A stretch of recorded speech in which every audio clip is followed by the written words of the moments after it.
Good evening. Welcome to Prime TV News. I'm Alshani Gamage. News in detail follows these headlines.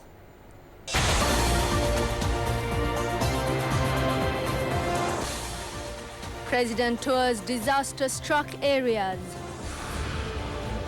Turkish ambassador makes a farewell call on the Prime Minister. SP Colombo North gives evidence before the Presidential Commission inquiring into Easter attacks.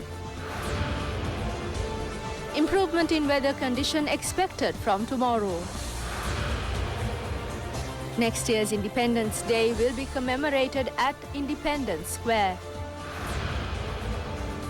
And in news overseas, Ashraf Ghani wins the Afghan presidential election.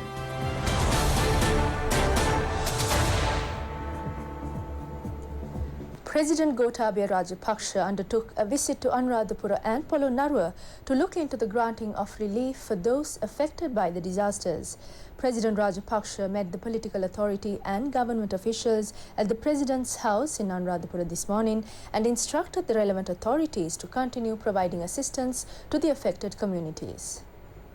The granting of relief to those impacted by the disaster is operative under two stages. It is with respect to granting relief at the time of the disaster and thereafter the provision of relief once the disaster eases. The President emphasized that the government was initiating action in a responsible manner regarding these activities. Floods caused by torrential rains have affected 10 out of 22 divisional secretariat areas in the Anuradhapura district. The situation had left 5,181 persons from 1,561 families displaced. Around 2,923 persons from 937 families have been provided shelter at welfare centers, and measures have been taken to provide them with cooked food and dry rations. The President instructed officials to inspect the damages caused to houses and take immediate remedial action.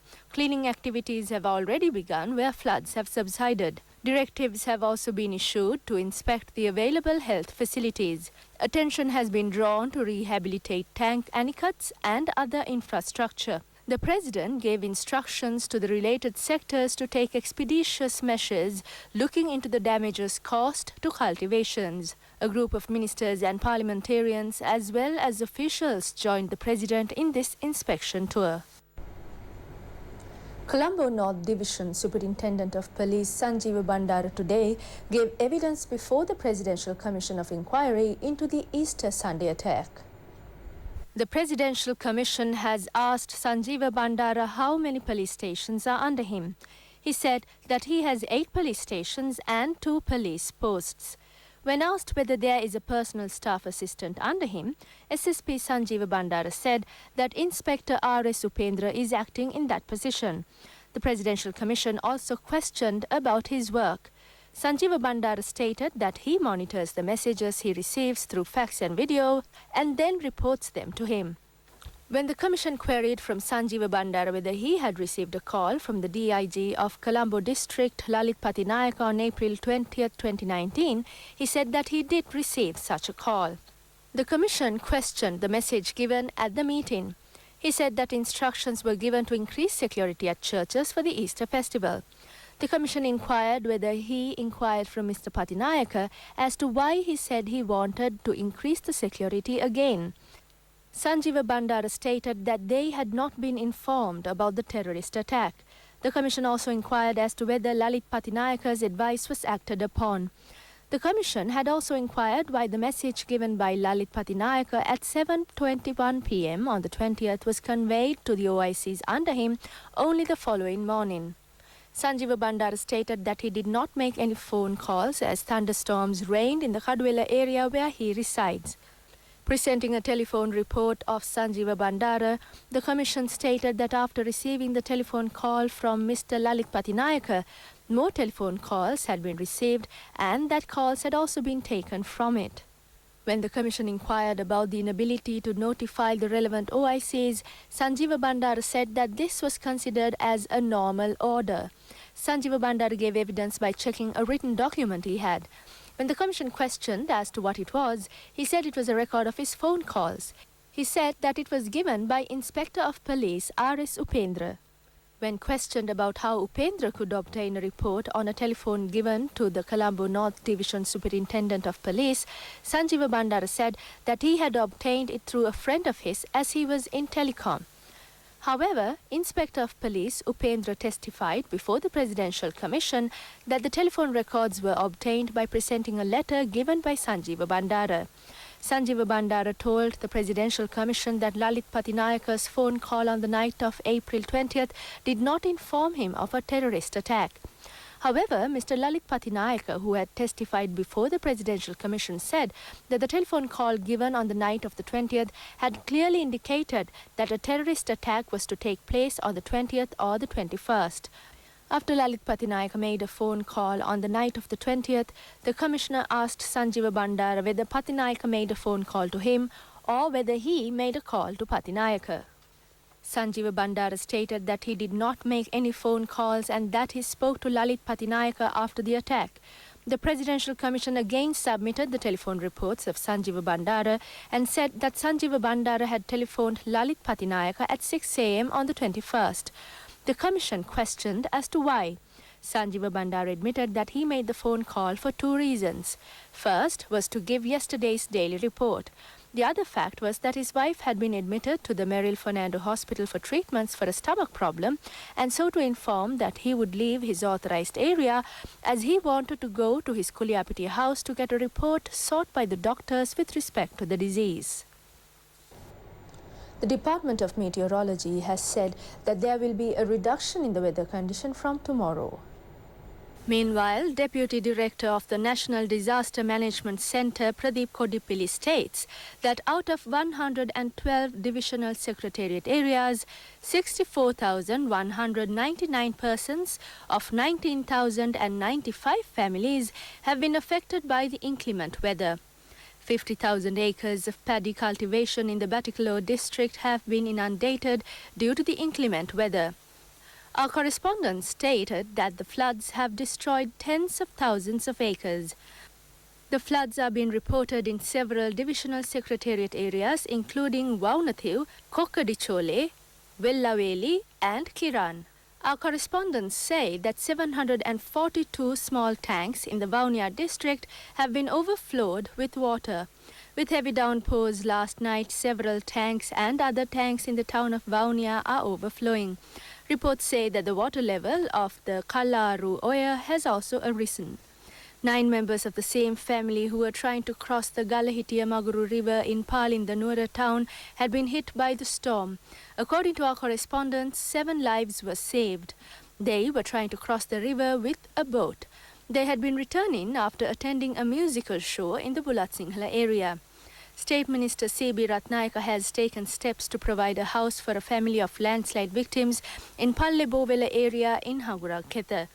This action has been taken due to the precarious situation in the house where a pregnant mother was living. The ambassador of Turkey in Sri Lanka, Tunju Ochuhadar, paid a farewell call on Prime Minister Mahinda Rajapaksa at Temple Trees this morning. The Prime Minister highlighted the long-standing bilateral relations the two countries have shared. Turkey was one of the first countries to establish diplomatic relations with Sri Lanka following independence. It was also during Prime Minister Rajapaksa's term as president that the two countries established embassies in Ankara in 2012 and in Colombo in 2013. The ambassador noted that Sri Lanka and Turkey have always supported each other in international fora, and there is a lot of room for enhancement of economic cooperation. As a parting request, Ambassador Ochuhadar sought the Prime Minister's assistance in finalizing several agreements that have been pending for a number of years. Prime Minister Rajapaksa also expressed an interest in increasing the number of Turkish tourists to Sri Lanka in the coming years. In 2018, there were a little more than 4,000 tourist arrivals from Turkey. Meanwhile, India's Chief of the Naval Staff, Admiral Karambir Singh, called on Prime Minister Mahinda Rajapaksa in Colombo yesterday. Several matters related to security, defense and intelligence were discussed, including training between the two defense establishments. Army Commander Lieutenant General Shavendra Silva has said that President Gotabaya Rajapaksa has given instructions to consolidate the security of the people during the Christmas season. The Army Chief made this observation joining in the inauguration of the Thuru Mituru Navaratak project. The Thuru Mituru Navaratak project has been launched with the motive of planting trees covering urban and semi-urban areas. It is a concept of the Army Commander Lieutenant General Shavendra Silva. Action was initiated to plant trees on either side of the Denzil Kobbakadua Road running up to the Sri Jayawardhanapura new Army headquarters. A group including Army officers joined in the occasion. The Army Commander said that the members of the Sri Lanka Army is always ready to do any service the country requires and that a message could be given to the nation. Instructions have been given to all camps in all areas to plant trees in this manner, and he said it was mainly to make the country beautiful that they embarked on this project. Particularly, Christmas will dawn in another 2 days. The President, as Chief of the Armed Forces, has given instructions to the forces to extend maximum support that could be provided in view of security. Instructions were issued to the Security Council last week.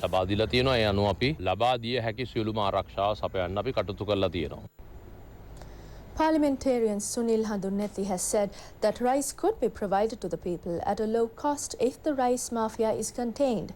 He was addressing a news conference held in Matara. Sunil Handunnethi said that the retail trade has to sell the commodity at the price they receive from the wholesale trader. The wholesale trader has to sell according to the price they receive from the rice mill supplier. There are 2 persons who are steering the rice mafia. These 2 persons should be apprehended and penalized. He said that there is no shortage of rice in the country. There are major rice stocks in the north and east. Action should be taken to issue them to the market. If there is a strong determination for the President to end this rice mafia, he could resolve the matter with a mark from the pen. This problem could be solved if an order is given to release such rice tomorrow. It has been decided to import rice, claiming that there is a rice shortage. Such imports will come to the market when harvesting in the next season begins. Once the rice reaches the port, paddy too reaches the village, and thereafter the farmers face a pathetic situation, unable to sell their produce. It is these 2 or 3 major paddy mill owners who purchase the paddy from the farmers at a mere sum and stock them. Still on local news, it has been proposed to hold next year's Independence Day at Independence Square. At a discussion held at the Ministry of Public Administration and Home Affairs, it was announced that the celebrations will be held under the patronage of President Gotabaya Rajapaksa. Steps will be taken to celebrate the National Day with great pride. The preliminary discussion on the 72nd Independence Day celebration was held under the auspices of Minister Janaka Bandara Tennakon. Representatives of the Tri-Forces, police, ministries and departments, as well as representatives of the Colombo Municipal Council attended the meeting. The minister said it was agreed at this meeting to sing the national anthem only in Sinhala. The minister gave instructions to minimize the hindrances caused to the public during the rehearsals of the armed forces. A tree planting campaign is being held parallel to the Independence Day celebrations. It covers the whole country. Prior to the Independence Day, the minister instructed the officials to expedite the renovation of the Independence Square. Following this discussion, the minister and other officials visited the premises of the Independence Square. President of the Lanka Private Bus Owners Association, Gamunu Wijeratne, has said that corrupt individuals should not be appointed to the post of the chairman of the National Transport Commission. He was expressing views at a media discussion summoned by the association. Gamunu Wijeratne said that they came to know last week that a corrupt official who was in the National Transport Commission is to be appointed as its chairman. He said that they spoke to the minister in this respect. They informed the President in writing on the 20th of this month to not appoint such persons. He said that they made every effort to be a strength to the President. There are external factions who are making certain influences on him. He called on them to not impress upon the President and to extend full support to realize his ambitions. Views were also expressed with respect to the problems faced by the transport sector. President of the Lanka Private Bus Owners Association said that they still have to pay 200 million rupees as ransom monthly. A streamlined time schedule has still not been implemented. Of the 430 long-distance services, there are times scheduled only for 50. There are several issues regarding semi-luxury services, including the commuter not being provided a ticket. He added that a person suitable for this profession should be appointed to fulfill their requirements.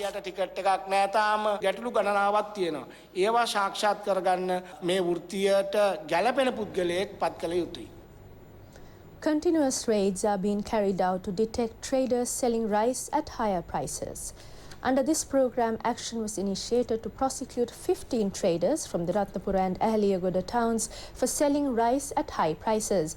The raids were carried out by the investigating officers of the Consumer Affairs Authority and the police. The government, through a special gazette notification, announced an approved price for rice.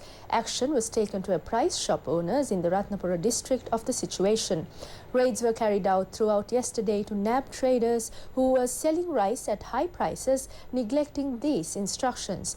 The Consumer Affairs Authority said that such raids will continuously be carried out.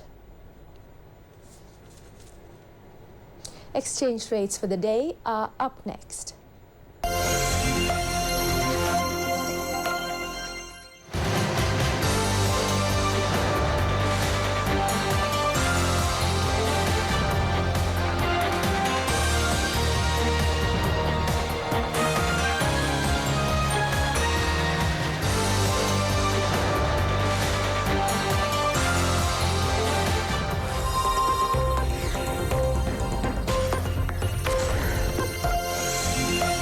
And that's all the news tonight. Log into itnnews.lk for more. Good night.